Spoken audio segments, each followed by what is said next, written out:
already been created going forward. Your Excellency, let me also confirm to you that further to your direction, that you want transparency in the distribution of relief food. It has been agreed that the food that you are flagging off today and subsequently will not be distributed by county commissioners alone. It will be a concerted effort between the national government administration, the county governments and our development partners, so that there is transparency and there is efficiency. So, Your Excellency, let me also confirm the way you have directed that we meet weekly and keep you appraised and the people of Kenya appraised on the situation on how we are dealing with this problem. With those few remarks, it is now my pleasure to invite the President of the Republic of Kenya to make his remarks. Karibu sana. Thank you. Thank you, Mr. Deputy President. Governors present here, ministers, friends who are partners with us in this effort, from the World Food Program, from Safaricom, from USAID, and all the other organizations present here today. Ladies and gentlemen, this afternoon we are here to flag off food, as has been mentioned by our CS responsible.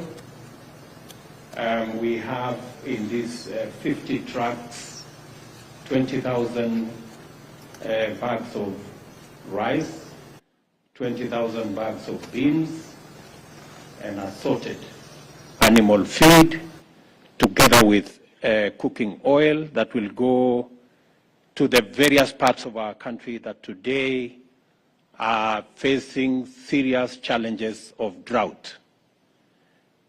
3.5 million citizens in the Republic of Kenya are today severely affected by drought, not to mention livestock and other areas that are affected, delivery of water, the absence of pasture in many parts of our country. Currently, we have 23 counties across the country that are suffering the very serious and severe effects of drought. To avert any untoward further suffering of citizens in these areas, I did ask my deputy to convene a meeting of governors and all the other stakeholders, and we now have a plan of action to build on the plan that existed before, so that we can efficiently and expeditiously deal with the effects of drought in the various parts of our country.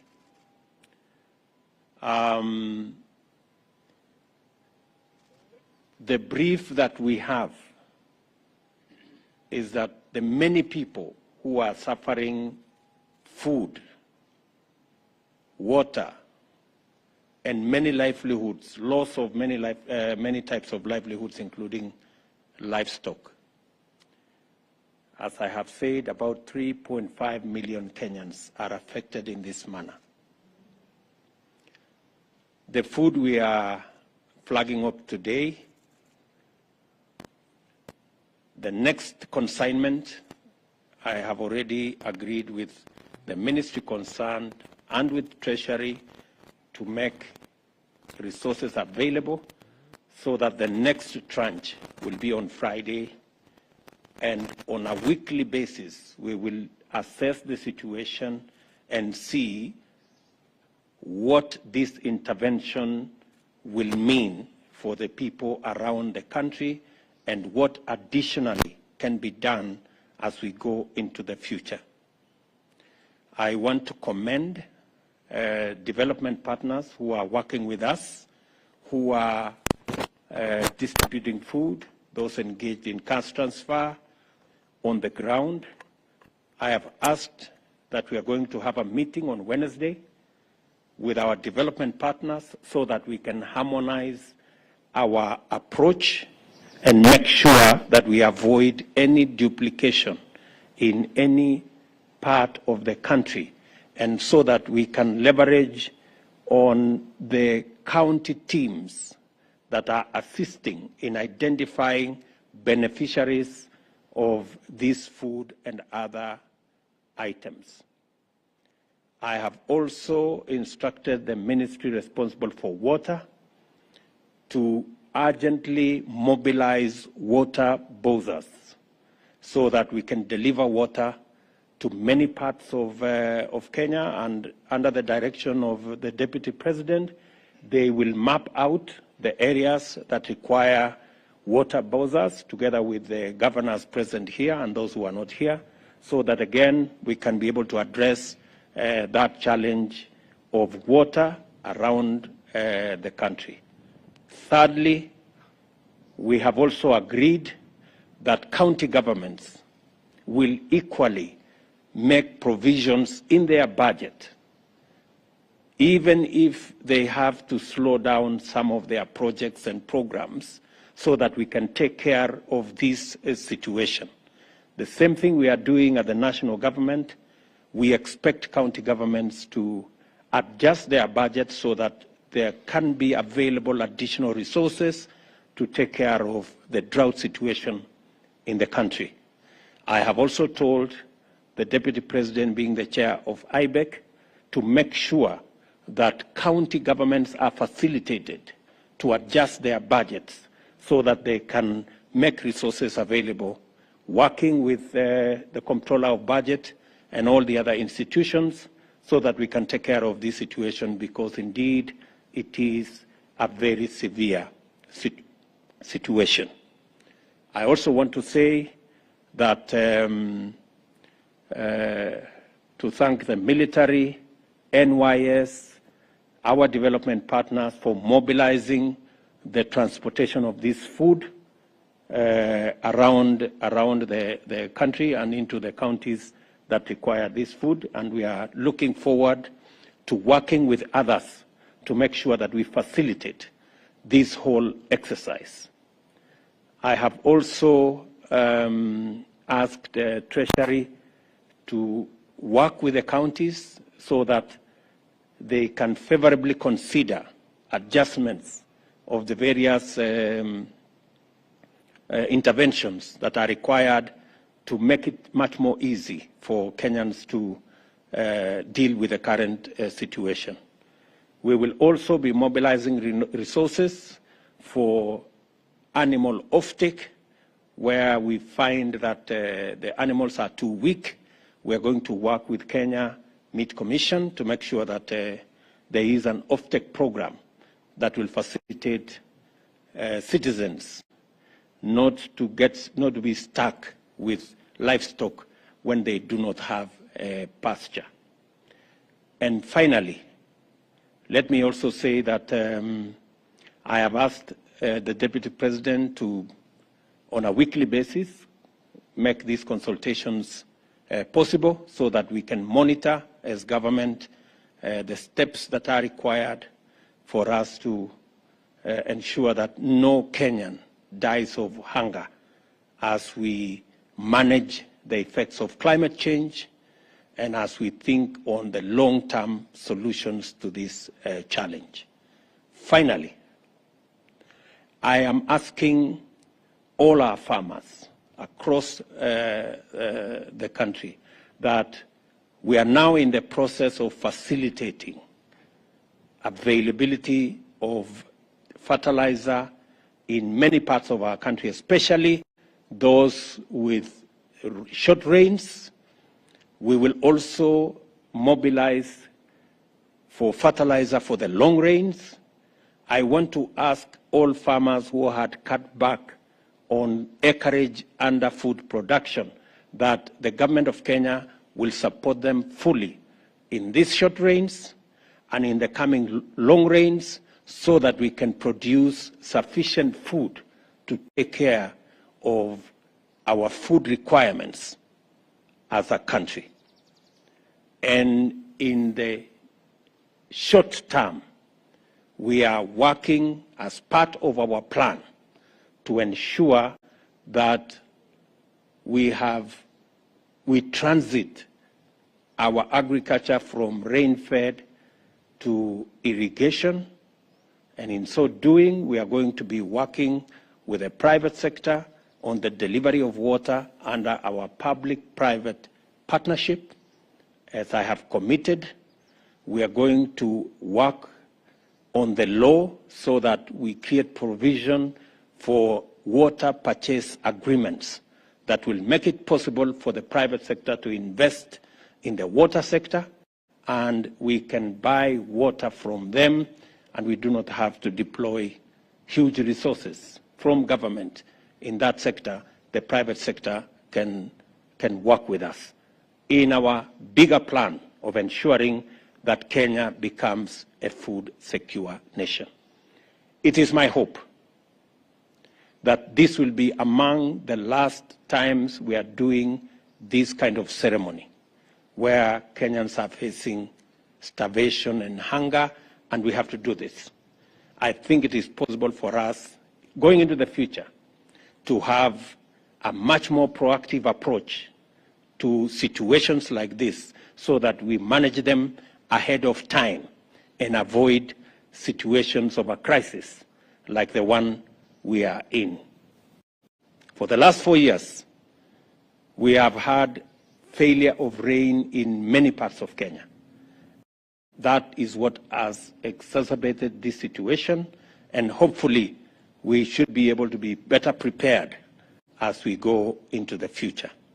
I want to thank all the stakeholders, the governors, for undertaking that they will work with us and work with all the other stakeholders in not just making sure that we have additional resources for food, but also working together with our development partners in making sure that this food gets to the right beneficiaries and there are no duplications and there are no issues of integrity around the distribution of food to those who are in need.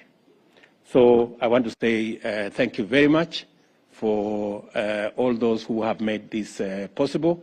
I look forward to making sure that this situation is managed and we don't lose no citizen to hunger because of the drought situation we have in the country. Asanteni sana, and may God bless you.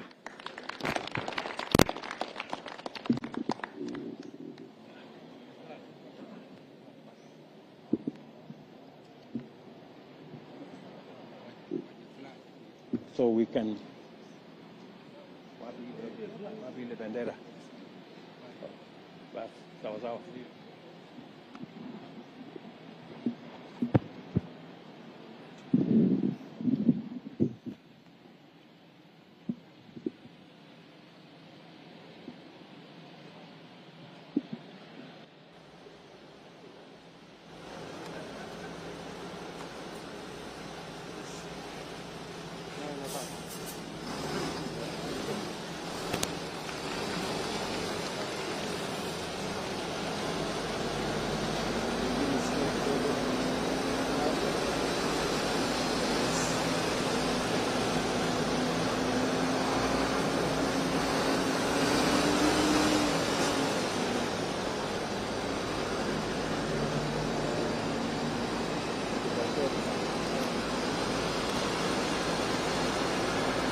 Zimepita hizo. Aisha.